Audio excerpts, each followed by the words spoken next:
J'ai beau être un optimiste radical, et j'ai beau avoir énormément d'espoir quant au futur de l'humanité, je sais pour autant garder les pieds sur Terre. Et ce qui se passe sur Terre depuis moins de 2 mois, c'est chaud. Je n'aime pas parler de géopolitique parce que je sais que vous en bouffez déjà bien assez avec les chaînes de réinformation, avec l'actualité à la radio, à la télé, sur internet, tout ça, mais pour une fois je vais en parler un tout petit peu, mais je vais aussi parler de cinéma, enfin je vais surtout parler de cinéma, rassurez-vous. Je vais parler de films en lien avec une actualité qui m'a beaucoup marqué, et à mon avis on est très très loin de, comment dire, de voir le bout de ce qui est en train de se passer maintenant. Enfin, depuis le début d'année, vraiment, ce qui se passe, c'est apocalyptique, quoi. Entre la guerre en Ukraine qui s'éternise, le conflit israélo-palestinien, toutes les dingueries qui se passent en Afrique, ce qui est en train de se passer en Iran depuis quelques semaines, c'est le bilan s'alourdit de jour en jour. Enfin, j'aurais jamais pu imaginer que ça aille aussi loin, et j'aurais jamais pu imaginer que ça ait pu péter comme ça a été le cas et comme c'est pas fini visiblement.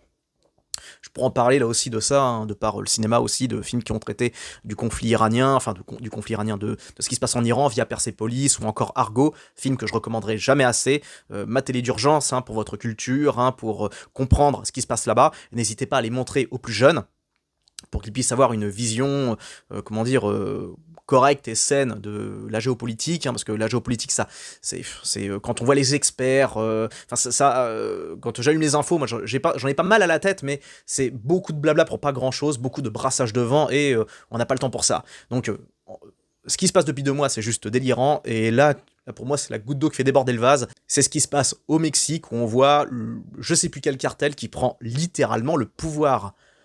Là, c'est le Mexique, là, on parle pas d'un petit pays genre le Honduras, ou alors, je sais pas, une petite dictature paumée dans l'Amérique du Sud, comme on a l'habitude de voir dans les films bien clichés, les films américains d'action, tout ça, ou dans les jeux vidéo. Non, on parle du Mexique, quoi, donc un pays à la frontière des États-Unis, et qui est quand même relativement gros, quoi. Et ben là, c'est un des cartels, c'est pas genre le cartel, c'est un des cartels qui vient de prendre le pouvoir, littéralement, quoi. D'après ce que j'ai compris, enfin, d'après ce que j'ai vu, surtout, plusieurs régions sont tombées. Alors après, à l'instant T, au moment où je fais la vidéo, peut-être qu'il y a eu je sais pas, peut-être que les mecs se sont calmés, qu'il y a eu une pacification générale, j'en sais rien, mais comment dire, depuis hier soir, mais waouh, la folie, quoi. C'est je vois des mecs, en plus, c'est même pas des gars du cartel, vous savez, qui sont juste en short et en tongs. Non, non, c'est des gars qui sont en tenue militaire, avec des protections. Alors, ils sont peut-être pas formés comme les Navy Seals, mais ça suffit déjà pour mettre un pays au pas, quoi. Et on voit bien que le gouvernement est en train de se débiner, enfin, c'est une folie, quoi. La présidente a déclaré, en gros, se battre contre eux, ce serait aller contre le droit humain, quoi. C'est du délire, quoi. Donc, elle sacrifie son peuple au détriment des cartels, et ça m'a mortifié, quoi. Ça m'a terrifié, je veux dire, pour les braves gens, pour les civils qui sont là-bas,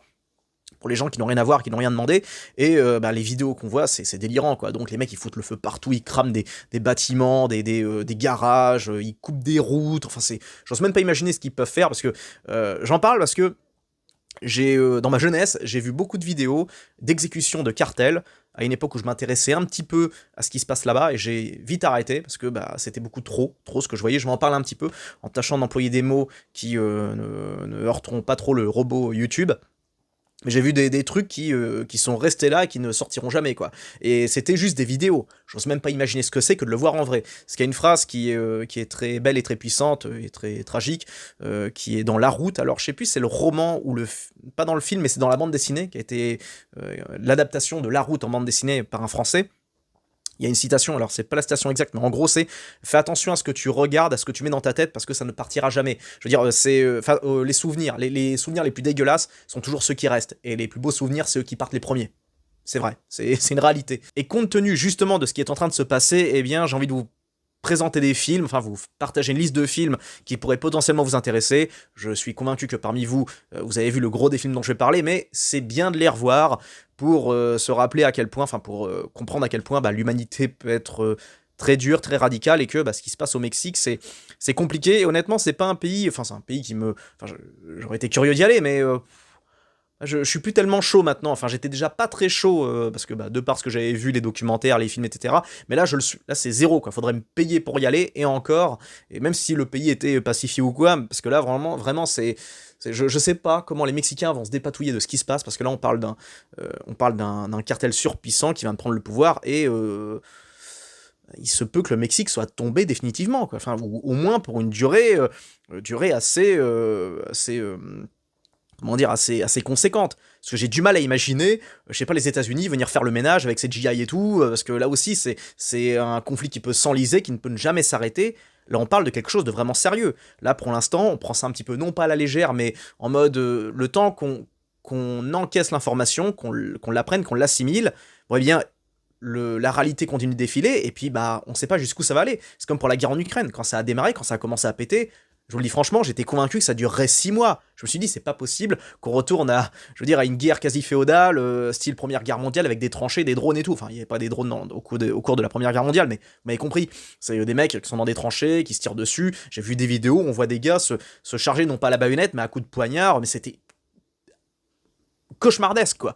Et bah, ça continue, et ça ne s'arrête pas, et ça ne s'arrêtera peut-être pas avant un bon moment. Donc, ce qui se passe au Mexique, bah, c'est pareil. C'est qu'est-ce qui va se passer? Comment ça va se terminer? Comment ça va se pacifier? Parce que les cartels ont l'air très déter depuis bah, qu'ils ont perdu un de leurs gars, et maintenant qu'ils voient qu'ils ont le pouvoir intégral, pourquoi ils lâcheraient la main, quoi? C'est le gouvernement a l'air d'abdiquer, les flics doivent pas bouger une oreille. Pour l'armée mexicaine, j'imagine que ça doit être très chaud. Enfin, c'est ouais, donc bon, bref, je vais vous parler des films qui m'ont marqué, et que bah, qui sont indispensables à voir pour comprendre plus ou moins ce qui se passe.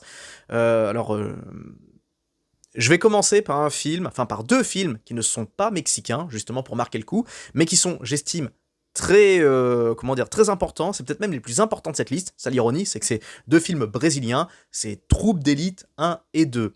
Deux véritables merveilles, deux chefs-d'œuvre. D'ailleurs, n'hésitez pas à les mater en version française. La version française est très bonne. Parce que Wagner Moura est doublé par Boris Roginger, celui qui double Jason Statham, ça lui va super bien. Et j'ai adoré ces films, je les ai découverts en 2011, et ils m'ont jamais quitté, quoi. Je les ai vus je les ai vus plusieurs fois, chacun d'entre eux, parce que ils sont réussis sur quasiment tous les plans. Alors, c'est du point de vue de la forme, c'est simple, mais du point de vue du fond, du point de vue du message, du point de vue de la cohérence, alors là, on tient de petits bijoux. Et alors le premier Troupe d'élite alors se déroule en 97 au moment de comment ça s'appelle, c'est dans les favelas de Rio de Janeiro. C'est le film est sorti en 2008, mais l'histoire se déroule en 97. C'est des mecs de la BOPE qui sont chargés de sécuriser les favelas pour la venue de Jean-Paul II, pour pas qu'il se fasse buter par un dans un attentat ou un truc comme ça. Et donc, on voit bah, le sergent Nascimento qui drive son équipe au sein de la BOPE dans les favelas, et bah, en parallèle on voit on découvre un flic, je sais pas, le soldat, parce que c'est soldat, flic, je sais plus, Mathias, qui est excellent, enfin l'acteur est génial, et il est doublé par Lucien Jean-Baptiste, excellent doubleur, enfin excellent doublage pour le coup, et bah, on les voit tous les deux en train de galérer dans ce milieu, dans ce marasme, mais on découvre quelque chose qui est assez peu montré dans le cinéma, mais qui est très révélateur, enfin du moins qui est très, très réaliste, c'est la consommation de la cam par la jeunesse un peu dorée, bourgeoise des beaux quartiers, et on les voit bah, s'ambiancer, prendre de la cam, tout ça, qui vient des favelas, et bah, le soldat Mathias, le Mathias, qui en parallèle de son activité de policier fait retourner à la fac pour apprendre le droit, bah, eh bien, il est au contact de cette jeunesse hein, qui est complètement insouciante de ce qui se passe dans les favelas, et eux ils prennent de la drogue hein, pour s'ambiancer, pour faire les cons, pour s'amuser, et ils ne voient pas l'horreur qu'il y a derrière. Et ça m'a toujours, c'est un des premiers films qui m'a vraiment fait prendre conscience de la dangerosité, je veux dire du point de vue de l'impact, de la moralité, du contexte moral quant à la prise de cam, parce que comme il le dit très bien, Mathias, à un moment, vous n'avez pas idée du nombre de gosses qui crèvent dans la rue chaque jour parce que vous mettez de la poudreuse dans le nez, quoi. Et ça, bah, ça m'a fait pas mal réfléchir, et je me suis dit, bon, bah, jamais j'y toucherai, quoi. Donc, c'est d'un point de vue moral, parce que, bah, ce qui se passe derrière, c'est monstrueux. Et ça, c'est assez peu montré au cinéma et dans les comment ça s'appelle, bah dans les c'est assez peu, je trouve que c'est pas assez montré, alors que justement c'est peut-être la priorité, c'est montrer la jeunesse qui s'ambiance, qui prend de la cam, etc., qui achète aux dealers, et bah ce qu'ils ne voient pas c'est ce qui se passe dans la rue, ce qu'ils ne voient pas, enfin ils peuvent ne certains s'ils le savaient, je pense, arrêteraient tout de suite leur consommation, d'autres s'en foutent complètement, ils en ont pas conscience, ils ont pas spécialement envie, s'ils le savaient ils s'en foutraient quand même, mais je pense que bah ça ferait beaucoup de bien à certains de comprendre ce qui se passe dans la rue, ce qui se passe dans le monde réel, qui est touché, etc. Et le premier Troupe d'élite est génial pour ça, notamment la scène où on voit les mecs de la Bopé qui débarquent pour mettre un coup de pression aux étudiants, pour leur faire comprendre que tous les dealers, etc., s'ils font du bordel, c'est à cause d'eux, c'est à cause de, je veux dire, de ces jeunes, de ces étudiants qui vivent tranquilles, pépères, qu'il y a du bordel dans la rue, qu'il y a de la misère dans les favelas, qu'il y a des meurtres au quotidien. La scène est vraiment marquante, culte. Et le deuxième volet de Troupe d'élite est génial. Il est presque encore meilleur que le premier parce que on voit le cheminement mental du héros, donc de Nascimento, qui était un radical dans le premier parce qu'il était au contact de la rue tous les jours. Il voyait comment ça se passe. Donc le gars, forcément, il finit par vriller. Et dans le 2, il commence à prendre une place un peu plus haute dans la politique, dans la hiérarchie. Et même s'il est toujours aussi intransigeant par rapport aux dealers et à tout ce qui tourne autour de la cam, eh bien, il est un peu plus réfléchi. Et bref, c'est deux films qui s'emboîtent parfaitement. Et je voulais vous les recommander, même si ça ne concerne pas le Mexique, c'est le Brésil, bon, c'est pas bien loin, mais les problématiques sont quasi similaires, c'est la cam, tout ça, donc, et puis les impacts, l'impact de cette horreur, de cette merde, sur la vie des honnêtes gens, des citoyens, des pauvres surtout, parce que naturellement, ceux qui trinquent en premier sont les pauvres. Même si certains en croquent évidemment parce qu'ils peuvent se faire un petit billet, en définitive, ça les dessert plus qu'autre chose et ça ralentit, on va dire, le processus civilisationnel qu'on est censé tous atteindre, qu'importe, comment dire, bon, mais compris quoi. C'est des films vraiment tragiques. J'aurais jamais pensé que cette actu me bouleverserait autant parce que c'est comme pour le gros des conflits, c'est des conflits qui sont évitables, qui sont gérable entre guillemets, je ne dis pas qu'attention, c'est gérable facilement, mais c'est des horreurs qu'on aurait pu éviter si on avait mis les moyens, si on avait fait attention, quand je dis si et on, c'est un on général quoi. Mais je pense que dans beaucoup de cas de figure, certains conflits, certaines horreurs sont inutiles, il suffit de dire non, il suffit de... ce que je dis, ça fait très terre à terre, très Miss Monde, mais c'est juste pour simplifier. Si je commence à rentrer dans les détails, on n'a pas fini, parce que là, on se mêle à la politique, je sais pas, ça irait beaucoup trop loin. Les intérêts géostratégiques, blablabla, on s'en fout. En tout cas, Troupe d'élite 1 et 2, deux véritables merveilles que je recommanderai jamais assez. Si vous ne les avez pas vus, ces films-là, foncez, vous posez pas de questions, matez-les en priorité. Bon, maintenant, je vais parler d'un film qui traite directement du trafic de drogue au Mexique et également aux États-Unis. J'aurais dû en parler en premier, mais je voulais commencer original en parlant de deux films brésiliens qui se déroulent au Brésil. Mais là, ça y est, on peut considérer que le top commence maintenant par rapport à ce qui se passe au Brésil. Je recommande d'urgence Trafic de Steven Soderbergh, une véritable merveille que j'ai découvert aujourd'hui. Oui, je l'ai découvert aujourd'hui justement, et c'est ce qui m'a donné envie de faire cette vidéo, parce que il traîne dans mes cartons depuis un petit moment, et compte tenu de ce qui se passe, j'ai toujours entendu du bien de ce film, je me suis dit, vas-y, je vais le lancer, pour voir ce que... je m'aperçois que c'est peut-être le meilleur film qui a été produit à ce niveau-là, et là aussi, comme pour dans Troupe d'élite, on voit la jeunesse dorée blanche d'Amérique du Nord qui s'éclate avec la cam, tout ça, qui vient du Mexique, ils font que des conneries, ils s'en foutent complètement, pendant que leurs parents bossent, font du pognon, etc. Cette jeunesse s'en fout, parce qu'ils savent très bien que s'ils se font gauler, ils risquent rien, vu que papa est bien placé, ils ne risquent pas, je sais pas, de se retrouver prolo ou alors ouvrier pour survivre. Non, ils savent très bien qu'ils auront un parachute de sécurité, et ça montre bien cette réalité. Et on découvre en parallèle des flics mexicains qui se battent pour essayer de faire régner l'ordre, la loi, qui font en sorte que la cam dégage des rues pour laisser un avenir aux gamins. On voit également les flics américains qui essayent de lutter aussi pour pas que les puissants puissent... s'en tirer. Bon, c'est génial. Le film est génial et j'adore la mise en scène. Beaucoup de silence, pas beaucoup de musique. Il y a des silences. C'est pas des dialogues ping-pong comme dans Christopher Nolan.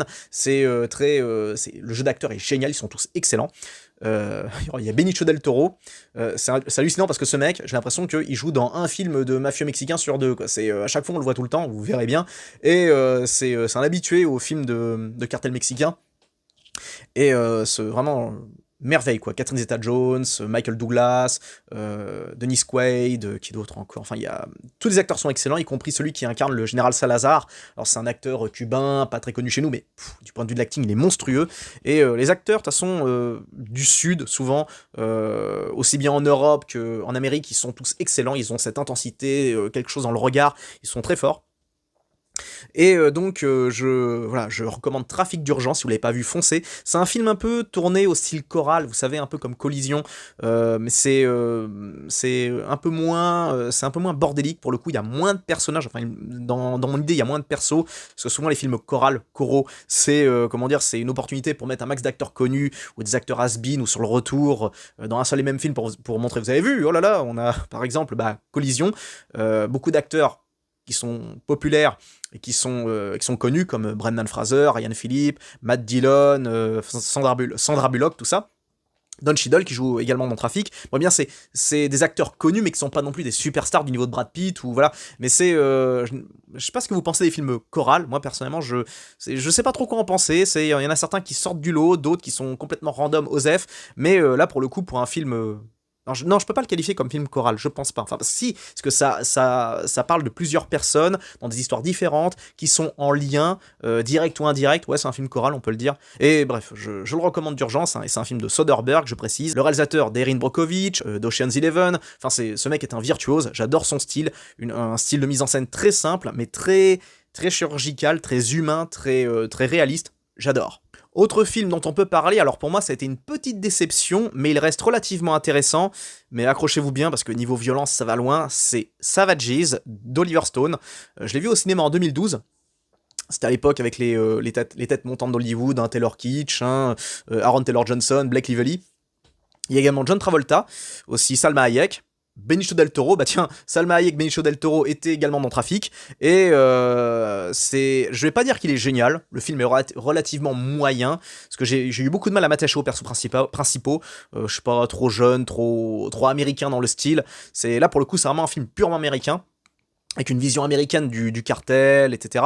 Alors après, qu'est-ce que ça veut dire, vision américaine du cartel? Bon, je vais pas critiquer parce que je pense qu'ils connaissent mieux le cartel que nous, les Européens, et ça pareil, ça faut en parler, par rapport à un autre film dont je vais parler, et même s'il y a des scènes qui sont relativement marquantes et impactantes, comme la scène d'intro, où on voit des gars qui se font tronçonner la tête, enfin je veux dire, les gars, ils attendent, et il y a donc un mec du cartel qui avec sa tronçonneuse qui l'a fait démarrer, et les mecs ils baissent la tête, ils comprennent que c'est fini, et peu de temps après on voit leurs têtes qui sont étalées au bord d'une route, c'est gore, c'est dégueulasse, mais en même temps c'est la réalité.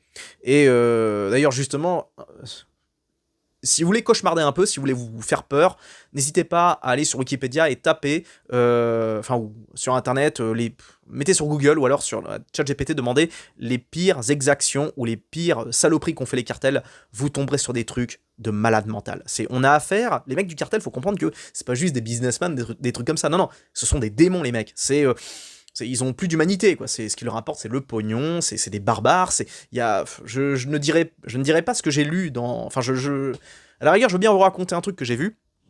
Ça remonte à 2015 peut-être, à une époque où je regardais beaucoup de vidéos à la con dans ce genre-là, où on voyait des gens se faire torturer, massacrer, tout ça.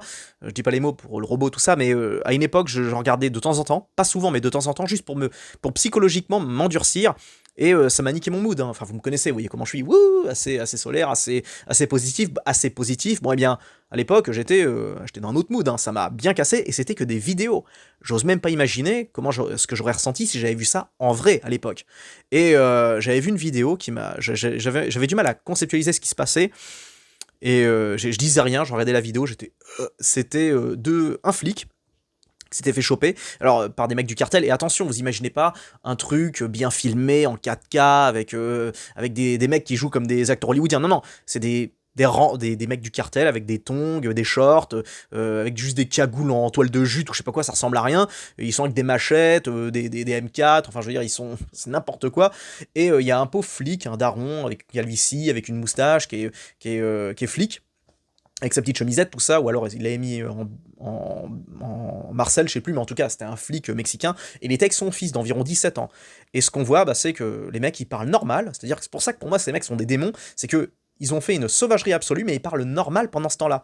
C'est les mecs vous faites un truc de fou, il y a quelque chose dans votre voix qui change. Il y a une chimie qui se déclenche, vous êtes énervé, vous êtes en colère, vous êtes haineux, donc il y a un truc qui se transforme dans la voix. Or là, les mecs, ils font un truc indescriptible tout en parlant normalement, avec leur voix et tout, et l'accent mexicain, tout ça, mais les mecs, ils parlent comme si on était, je sais pas, à un PMU, ou alors aux courses, je veux dire, à Leclerc, dans comment ça s'appelle, à la caisse à attendre, quoi. Et donc, c'est ce qui se passait, on voit le daron qui est à côté de son fils. Alors d'abord, ils se font battre à coups de bâton, d'abord le père, et alors le fils, il voit tout, et je rappelle que le gamin a 17 ans, quoi, c'est un gosse. Et au bout d'un moment, ce qui se passe, c'est que le flic se fait ça, tout doucement, avec juste un couteau. On voit le mec en train d'hurler, début, enfin c'est horrible, on entend le fils qui voit, enfin le fils voit tout, et on l'entend octer, je veux dire faire un bruit guttural, c'est le gamin réalise, enfin voit son père se faire, voilà, et c'est interminable, enfin c'est long et court en même temps. Puis bah donc les mecs ils tiennent la tête du flic, ils parlent normalement, ça je sais plus ce qu'ils font avec, je crois qu'il la balance ou un truc comme ça, c'est monstrueux. J'en parle sur un ton très froid, mais croyez-moi, quand j'ai vu ça la première fois, en fait, c'est la deuxième fois que j'enregistre la vidéo, si vous voulez savoir. C'est la première fois que j'en parlais, j'étais beaucoup plus dark. Là, je suis... Et donc, juste après, bah, ils s'occupent du fils. Et je ne dirais... Enfin, je vais même pas dire ce qu'ils font. Ils ont fait encore pire que ce qu'ils ont fait au père. C'est... Ouais, on a affaire à des démons, quoi, des démons humains. Les gens réalisent pas ça. Les gens normaux réalisent pas à quel point ces types sont des malades mentaux. Ça, le problème des gens normaux, des gens qui sont pas confrontés à la violence, à l'insécurité, ils peuvent pas réaliser que d'autres personnes puissent être autre chose que ce qu'ils sont. Et ils ont du mal à imaginer, conceptualiser que l'humanité peut produire ce qui se fait de pire. Bref, en tout cas, dans Savages, on voit bah, la sauvagerie, bah, ouais, effectivement, la sauvagerie des cartels, qui sont bien sûr de mèche avec des Américains qui vont au Mexique, parce que c'est une réalité. Il y a des Américains qui vont au Mexique parce que bah, ça coûte pas cher, ils peuvent prendre autant de cam qu'ils veulent, ça leur coûte rien, ils ont accès à des femmes magnifiques, à des privilèges, donc forcément, imaginez le pognon que ça doit rapporter aussi bien à l'État mexicain qu'au cartel. On parle d'une économie de fou, sauf que là, bon, l'économie mexicaine, là c'est vertigineux là ce qui se passe là, parce que en plus ils doivent accueillir, je crois, la Coupe du Monde cette année. Bon, je crois que c'est mort, hein, c'est dead. Et je ne parle même pas juste des touristes, etc. Alors, il y aura peut-être quelques youtubeurs qui vont y aller pour voir comment ça se passe, mais là, personne de sain et normalement constitué va vouloir y aller. Et Savages en soi, même si c'est un film d'action de base américain, où on voit donc deux mecs qui veulent se battre contre le cartel parce qu'ils sont pris dans une histoire et tout. Bon, le film est vraiment moyen. Enfin, il est maîtrisé visuellement. En plus, c'est Oliver Stone qui est aux manettes. On voyait bien qu'à l'époque, voilà, il était un peu vieillissant, plus tellement dans le coup. Mais encore, il y a de l'énergie, enfin il est vieillissant, enfin il était vieillissant pas comme un Scorsese, hein, mais vieillissant dans le sens où bon, il se relâche un peu au niveau de la politique, il ne s'embarque plus dans des projets aussi ambitieux et lourds que JFK ou Tuernay. Non, là c'est beaucoup plus action terre à terre. Mais voilà, je voulais en parler parce qu'il y a quand même quelques grandes scènes, et surtout je mentionne sa violence qui est très brutale, très chirurgicale, très impitoyable, horrible, quand on voit notamment les mecs du cartel qui vont chez des gars qui doivent soulever, et ils emmènent avec eux des jardiniers, donc les gars, enfin des faux jardiniers, ils font du taillage de haies, tout ça, pendant que les gars torturent ou butent le mec dans la maison, pour pas que les cris soient entendus des voisins.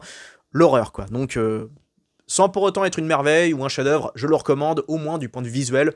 Sans être un chef-d'œuvre ni une merveille, je recommande. Alors Savages, c'est une production bien hollywoodienne, avec une vision bien américaine, enfin, j'imagine, du cartel, tout ça. Maintenant, je vais parler d'un film franco-mexico-américain, avec une vision très européenne du cartel, donc à savoir catastrophique, c'est Emilia Pérez. Est-ce que vous avez vu ce truc? Enfin, je peux pas mentionner ce film autrement que par ce truc, parce que j'ai halluciné quand j'ai vu ça, quand je me dis, mais what the fuck?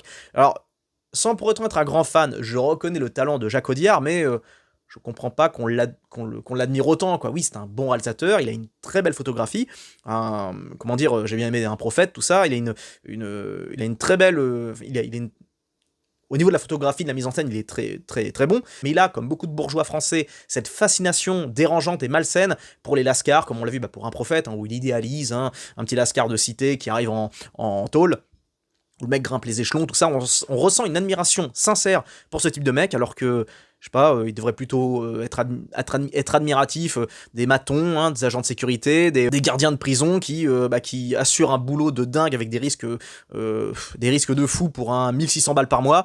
Donc ça aurait été un peu plus honnête, un peu plus on va dire, un peu plus humain de la part de Jacques Audiard de davantage mettre en avant ce genre de profil. Mais bon, c'est le cinéma français, faut pas s'attendre à grand chose.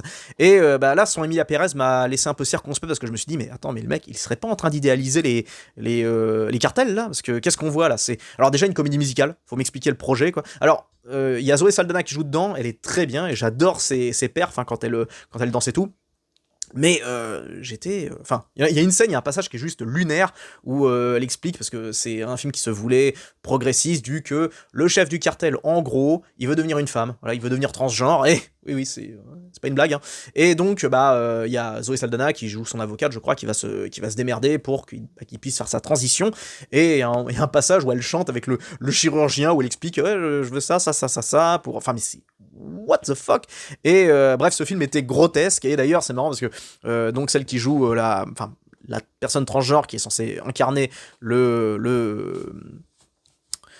leader du cartel, bon bah, elle était mise en avant comme l'élu du progressisme, du saint progressisme, comme quoi c'était, elle incarnait le modèle à suivre du point de vue de la moralité, tout ça machin. Puis finalement, on s'est aperçu qu'elle avait lâché des tweets racistes ou anti-sem, je sais plus, donc elle a été cancel juste après. Donc voilà, c'est encore une fois de plus, sont les donneurs de leçons qui se font gauler la main dans le sac. À chaque fois, ça ne rate jamais. Depuis quelques temps, je sais pas ce qui se passe. Là, vraiment, c'est l'alignement des planètes. Tous les plus gros donneurs de leçons, ils se font gauler pour de la cam, pour des déclarations, pour de la sauvagerie, tout simplement. Les visages, les masques sont en train de tomber, c'est une très bonne chose.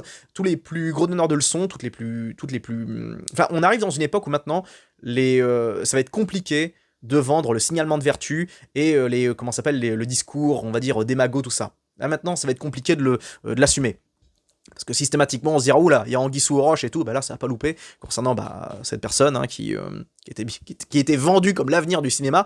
Et donc, ce film m'a fait halluciner parce qu'on y a vu effectivement la vision de comment il s'appelle, d'Audiard, qui nous fait le coup de l'européen, qui est fasciné par tout ce qui n'est pas inspirable. Donc, Lascar dans Un prophète, maintenant le cartel dans Emilia Pérez, je l'ai ressenti comme ça, quoi. Genre le chef du cartel qui veut prendre soin de sa famille, etc., qui veut changer d'identité, et puis qui les aime. Enfin, où est-ce qu'il nous embarque, quoi. D'ailleurs, plus personne ne parle de ce film à l'époque, quand il est sorti en 2024, ça a fait un petit peu de bruit.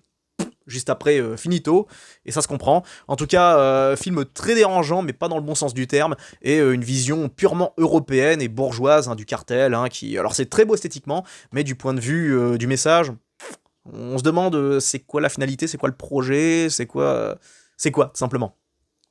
Bon, maintenant, je vais revenir à un film un peu plus sérieux, Man on Fire, de Tony Scott. Film que je déteste. Je ne comprends pas le succès. Je comprends pas comment autant de cinéphiles peuvent aimer ce film. Je reconnais certaines qualités.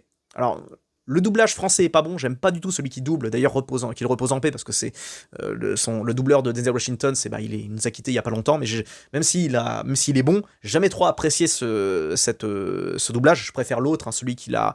Je crois qu'il a changé pour Inside Man, qui est un véritable chef-d'œuvre. Je recommanderai jamais assez ce film. J'ai eu beaucoup de mal avec ce film parce que visuellement, il est comment dire, faut s'accrocher. Hein. J'adore Tony Scott, hein, mais période années 90, Tony Scott, donc True Romance, quoi d'autre encore, même Top Gun, enfin j'adore ces films. Enfin Top Gun, il est très surcoté, mais il est visuellement très beau.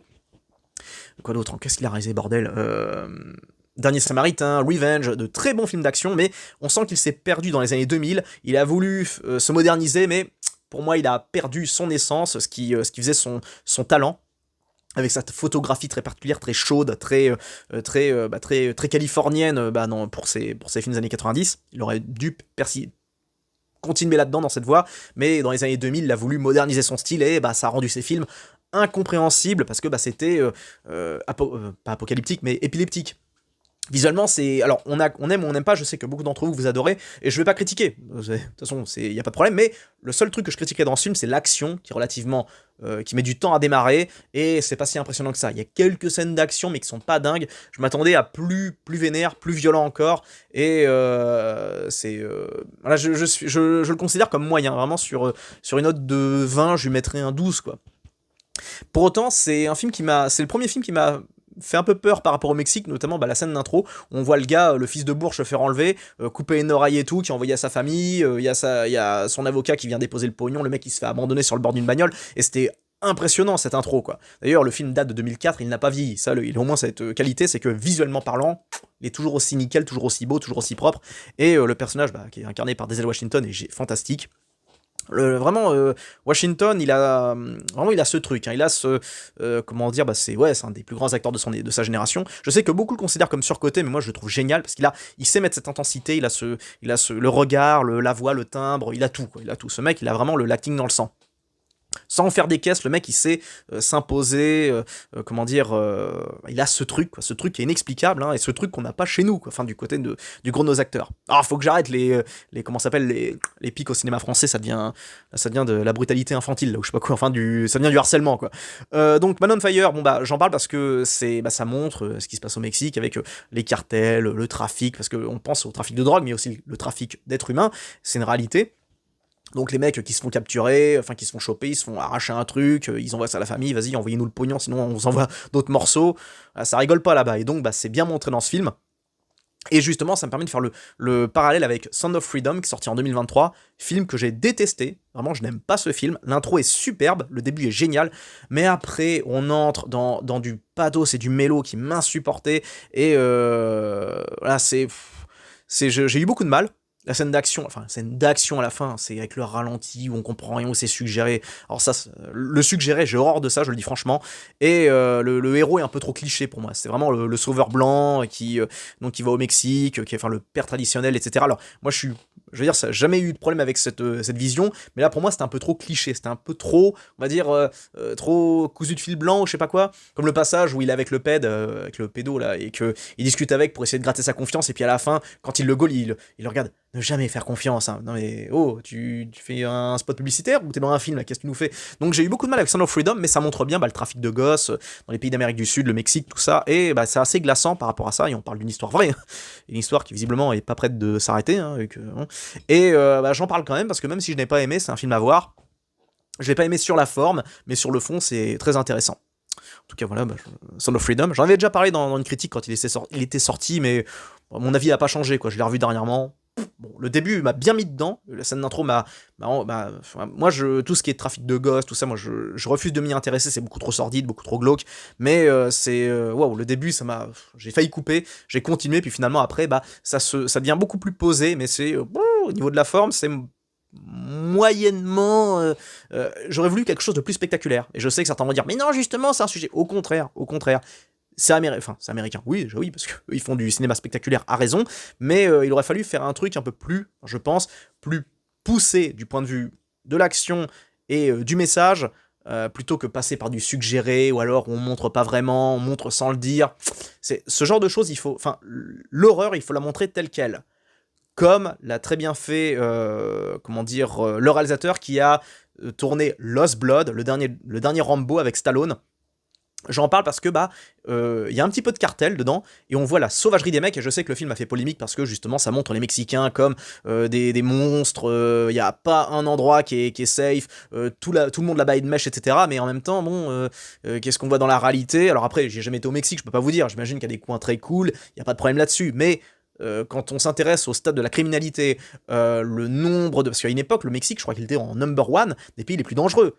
Et là maintenant, c'est pareil. Je pense pas qu'il vaut mieux traîner dans les rues actuellement, là, parce que vu que le cartel fait le ménage et explique aux gens qu'ils doivent rester chez eux, quoi. Enfin, j'entends bien que c'est peut-être un peu caricatural par moment, mais est-ce que c'est mensonger pour autant, quoi? Est-ce que c'est mensonger à 100%? J'en doute. Et le film m'a bien marqué parce que, déjà, par son niveau de violence, je l'avais vu au cinéma en plus à l'époque, en Nouvelle-Zélande, et ça m'a... Wow, je veux dire, wow. Moi, je me cachais à un moment, le passage où Rambo pète la clavicule du mec et qu'il... Là, j'étais en train de m'enrouler, vous savez, comme font les cloportes, là. J'étais en train de me recroqueviller sur moi-même en bouchant les oreilles, je voulais pas voir ce qui se passait, et le niveau de violence, c'est juste... c'est de la sauvagerie absolue, et pour moi, le réal a eu, comment dire, l'honnêteté de montrer autant de brutalité. Donc on voit là aussi, non pas un trafic de cam, bon, c'est un peu en lien, mais surtout le trafic de jeunes femmes, où ils chopent des jolies filles pour les mettre dans des hôtels de passe, tout ça, puis ils les rendent accro à la cam pour pas qu'elles bougent, et il y a le passage qui est terrible, où il y a la mère Macrel, en gros, qui explique aux filles, si vous vous barrez, de toute façon on vous bute, vous avez aucun espoir, vous faites le tapin pour nous, et basta, c'est terminé, votre vie s'arrête là, c'est horrible, et on est content de voir Rambo faire le ménage, hein, c'est un film, hein, que voulez-vous, mais d'ailleurs, pour anecdote, le film n'a pas été tourné au Mexique, mais à 2 endroits. La scène de la grange, tout ce qui se passe dans la grange, c'était tourné en Bulgarie, et les passages dans les favelas et tout, ça a été tourné aux îles Canaries. Et donc, d'ailleurs, c'est bien avec Lost Blood, c'est que c'est quasi un film d'horreur en fait. Et pour moi, c'est un film d'horreur, c'est même pas un film d'action quoi. Tellement ça va loin. Et même si Stallone l'a pas réalisé ce film, je le mets quand même en lien parce qu'il naturellement il était bien. On reconnaît un peu son style hein, du point de vue du scénario tout ça, mais là où Stallone est très bon, c'est pour montrer la réalité, l'horreur de l'humanité, quoi. Il l'a très bien montré dans John Rambo en 2008. Alors je fais une petite digression. Il avait très bien expliqué, je veux que ce film dégoûte les jeunes d'aller à la guerre. Ma mission accomplie parce que ce film-là m'a bien calmé aussi à l'époque quand j'avais 18 ans. Parce que il montre les soldats qui font le ménage dans les villages, hein, qui tuent plein de gens, des innocents, c'est monstrueux, puis il montre bien les impacts des balles sur les corps, tout ça, les cadavres qui pourrissent, qui sont en putréfaction dans la nature, les soldats qui balancent les gamins dans les brasiers, mais c'est monstrueux quoi. Et Lost Blood, je voulais en parler un petit peu parce que même si le film a été flingué par le gros de mes confrères, moi perso il garde une place dans mon cœur, c'est un des derniers Rambo, et Stallone dedans il est impérial, malgré le fait qu'il ait passé les 70 ans, le mec il se déplace comme un chat, il a la vigueur d'un gars de 25, il est monstrueux et terrifiant aussi. Il a jamais été aussi terrifiant que dans ce film, Stallone. Et enfin pour terminer, alors dans ma liste, j'ai d'autres films, mais là c'est dans la priorité des productions à voir, parce que je vais terminer sur un film que vraiment je vous invite pas à regarder, à ne pas regarder du tout, ou au moins, si vous l'avez vu, je vais vous aider un petit peu à le comprendre un peu mieux, du moins comprendre la vision qu'il y avait derrière. Là, pour finir, je vais parler d'un film qui se déroule non pas au Mexique, mais qui est pas loin, et qui est un petit peu en lien avec ce qui se passe avec les cartels. C'est l'excellentissime, le merveilleux, le fantastique, le chef-d'œuvre End of Watch de David Ayer, oui, Monsieur Suicide Squad, également le réalisateur de Fury. Vraiment, ce film est une merveille, tourné en fan footage, donc caméra à l'épaule, tout ça, caméra au plastron, parce que c'est filmé, on voit les flics, etc.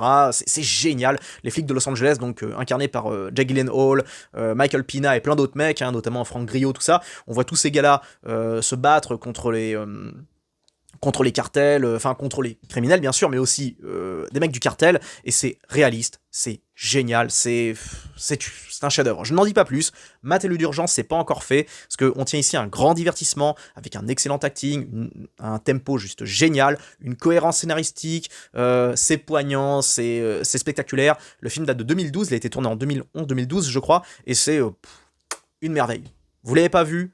Foncez, parce qu'on voit effectivement l'impact de la cam dans les rues, donc parce que c'est pas juste concernant les Américains, du côté des Américains, la cam se répand dans les rues. Alors certes, il y a des petits bourgeois qui en profitent bien, qui s'amusent, qui utilisent ça pour s'ambiancer, c'est condamnable, mais j'aimerais bien qu'on mette un petit peu en avant les flics qui font le boulot dans la rue, qui ont des vies de soldats vu qu'ils affrontent le cartel, et c'est hyper dangereux pour eux, et c'est eux qui nettoient la merde, c'est eux qui nettoient les rues, et on n'en parle pas assez quoi. Et ce film montre bien la réalité des flics, je veux dire, de Los Angeles, aussi bien du côté des mecs que des meufs, hein, qui font le ménage, qui font ce qu'ils peuvent, hein, et c'est ouf, quoi. Parce que les mecs, c'est des molosses, quoi. Ils lâchent rien. Les flics de Los Angeles, ça doit être, c'est pas comme être flic, je sais pas, dans le Wisconsin ou en Alaska, quoi. Là, on parle vraiment de mecs qui ont affaire à des gars qui sont très très méchants, quoi. Et très méchants et surtout imprévisibles. Parce que ça, le pire du côté des mecs du cartel, c'est qu'on n'a pas affaire à des fous furieux qui sont repérables à des kilomètres. Non, c'est des gars qui peuvent être sympas, parler normalement, et dans la seconde d'après, sortir un gun de leur boîte à gants et puis vous fumez avec, comme c'est très bien montré. Il y a un passage dans le film où Pina, il arrête un mec, Michael Pina, et le gars, il parle normal et tout. Et en une demi-seconde, le mec, il chope un gun et il essaie de le dégommer, quoi. C'est terrifiant. Et d'ailleurs, on voit beaucoup ça sur les vidéos dashcam et tout chez sur ceux qui suivent un petit peu il y a une chaîne YouTube qui recense ça, où ils montrent les flics qui ont affaire à des mecs qui veulent les buter, et souvent c'est ça quoi, le gars c'est pour ça qu'ils leur disent de mettre les mains sur le volant, parce que le mec il se penche, il ramasse un Glock et ça va très vite quoi. Vous n'imaginez même pas à quel point ça va vite et à quel point tout peut basculer en une seconde quoi. Et bref, End of Watch, matez-le. Et d'ailleurs, j'ai complètement oublié j'aurais dû en parler avant. Naturellement, j'aurais dû le mentionner, Sicario de Villeneuve. Je veux pas dire que c'est un chef-d'œuvre, mais il est très bon, il est à voir, et waouh, quelle horreur quoi. Le début, quand on voit les mecs de la DEA qui pénètrent dans la maison et qui trouvent les cadavres dans des sacs en plastique dans les murs, quel monstrueux. On voit la cruauté la plus absolue, la plus froide, la plus chirurgicale des membres du cartel, où les gars font pas de cadeaux, sont sans pitié, littéralement. Ils font pas dans le détail, ils considèrent vraiment la vie comme des, je veux dire, ils ont même pas de considération pour la vie, qu'on se demande qu'est-ce qui les anime ces mecs-là. Et on voit bien le parallèle quand quand la meuf qui est jouée par Emily Blunt va donc à Juarez avec Benicio del Toro, encore lui, encore lui dans film de cartel, où ils vont à Juarez, ils vont en enfer, quoi. C'est-à-dire qu'ils quittent les États-Unis, avec des villes fonctionnelles, avec une économie qui file droit, etc. Je dis pas que tout est parfait là-bas, mais ça reste la première puissance mondiale. Bref, on les voit quitter les États-Unis. À un moment, ils traversent la frontière pour aller récupérer des mecs ou je sais pas quoi, et ils passent dans une ville, donc Juarez, c'est l'enfer, quoi. On est au Moyen-Âge, quoi. Il y a aucun building, c'est que des bâtiments qui font pas plus de 2 étages, et là-dedans, il y a que des gars du cartel, des dangers potentiels à droite à gauche, des gars qui sont pendus, à qui il manque des jambes, des têtes, tout ça. Les flics qui sont obligés de garder des cagoules pour pas qu'on les reconnaisse, et parmi eux, il y en a qui sont corrompus. Enfin, c'est une poudrière infernale, et c'est cauchemardesque. Et le film montre bien cette réalité, sans parler bien évidemment des connivences entre certains mecs du gouvernement américain avec les gars du cartel, tout ça. Des infiltrés, c'est un enchevêtrement bordélique, et il y a des tas de scènes qui sont iconiques et qui sont effrayantes, hein, comme le passage du repas, du dîner, et fallait que je le mentionne naturellement, parce que je pense que parmi vous, beaucoup d'entre vous, quand vous pensez à un film de cartel, vous pensez naturellement à Sicario, parce que c'est le plus connu actuellement, j'ai l'impression.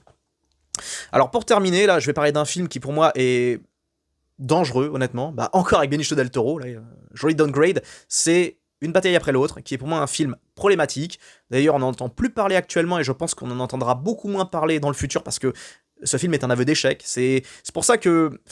il y a tellement de choses à dire sur ce film, j'en ai déjà parlé dans ma critique, mais c'est, déjà, du point de vue de la forme, merdique. C'est-à-dire que, oui, il y a une belle photographie, ça va, mais le sound design est insupportable, avec la musique de piano, là. Ting, ting, ting, ting, ting, ting, ting, ting, ting, ting, ting. Il s'arrête jamais, vous savez, ça vous explose les oreilles, et qu'est-ce qu'on voit ? On voit DiCaprio qui joue un déchet, un mec camé jusqu'aux yeux, qui est un véritable bon à rien, qui s'occupe de sa fille, bon, je vais pas spoiler, mais voilà, qui s'occupe de sa fille, et il est montré en héros, quoi. Alors, un héros pathétique, bien sûr, attention, on critique les extrêmes, l'extrême droite, l'extrême gauche, tout ça, mais, on voit très bien le message de fond, quoi. C'est-à-dire que ce mec-là, même si c'est un loser, il reste inspirant, parce qu'il s'occupe de sa fille, parce que même s'il est addict à la cam, il s'accroche, tout ça. Non, ce mec est une véritable merde, et il est vendu comme un héros.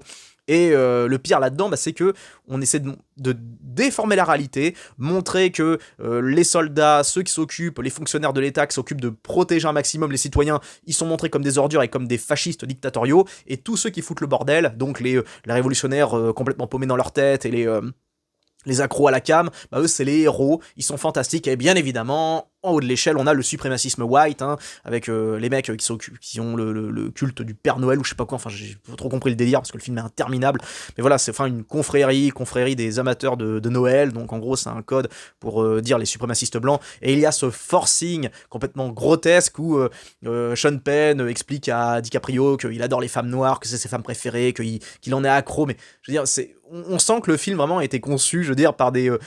c'est mon ressenti, on ressent le gauchisme, vous savez, mais poussé jusqu'au bout, au bout de sa folie, quoi. On veut montrer qu'on est antiraciste. Nous ne sommes pas racistes, nous ne sommes absolument pas racistes, nous sommes les antiracistes, des antiracistes, et ça, généralement, c'est pour justement faire oublier qu'ils le sont vraiment. Et voilà, c'est DiCaprio qui joue le gars qui est accro aux femmes noires, alors que dans la vraie vie, il se tape que des teens blanches de moins de 25 ans. Enfin, ce film suinte l'hypocrisie, et son message y est aussi toxique que dangereux, quoi, parce que tous les personnages qui sont positifs, c'est les mecs qui sont, je veux dire, des hors-la-loi, qui font des conneries, qui peuvent mettre en péril la sécurité nationale, et les monstres, c'est ceux justement qui s'occupent de préserver la sécurité nationale. Bref, tout est fait à l'envers dans ce film, et je pense que c'était volontaire, c'est un trip bourgeois blanc propre à l'époque. Enfin, les mecs sont complètement has-been, quoi, parce que ce film est sorti un peu en mode, oui, c'est pour pointer du doigt la dictature de Trump. Mais frère, t'as sorti ton film en 2025, en pleine... je veux dire, Trump, il est au pouvoir, si c'était vraiment un dictateur, enfin, si les États-Unis, c'était vraiment une dictature, ils auraient interdit ton film, ils auraient empêché que le film soit mis en avant avec des affiches gigantesques, avec cette promo qu'on a vue qui était juste délirante, donc ça va, quoi, c'est vraiment les révolutionnaires bourgeois du dimanche, quoi, c'est grotesque. Et ce film, vraiment, c'est celui c'est un film qui met très mal à l'aise, parce qu'on voit qu'il est déconnecté du réel, et qu'il est conçu pour parler à à une catégorie sociale bien particulière. Celle qui est le moins au contact de la réalité de la rue et du sordide du quotidien, quoi. Je voulais en parler un petit peu parce que c'est le film le plus dérangeant de cette liste, hein, parce qu'il est très, très orienté de façon insidieuse, et ce film vieillira très mal, d'ailleurs tout le monde l'a oublié, il a bidé à juste titre, hein, un bide après l'autre, et parce que les gens en ont marre de ce genre de film toxique, avec des messages vraiment, vraiment, comment dire, on voit l'orientation malsaine, et fallait que j'en parle. Bon, je pourrais bien sûr parler de séries comme Narcos, Breaking Bad, Better Call Saul, donc qui parlent des cartels, hein, de façon directe ou indirecte, enfin direct, ça dépend enfin à différents degrés, mais bon, va rester au film, en tout cas, j'espère que cette sélection vous a plu, vous me donnez votre avis dans les commentaires, je vous dis à très bientôt pour une prochaine vidéo, et faites bien attention à vous, j'espère que parmi vous, il y en a aucun qui sont au Mexique, et j'avais demandé à un abonné qui est d'origine mexicaine, je lui ai demandé s'il était en sécurité, ça va, il est dans le sud de la France, je sais pas si c'est mieux, en tout cas, faites attention à vous, prenez bien soin de vous, la vie est précieuse, hein, et comment dire, préservez-la, choyez-la, et faites le bien autour de vous. Voilà, plein de bisous à tous, ciao.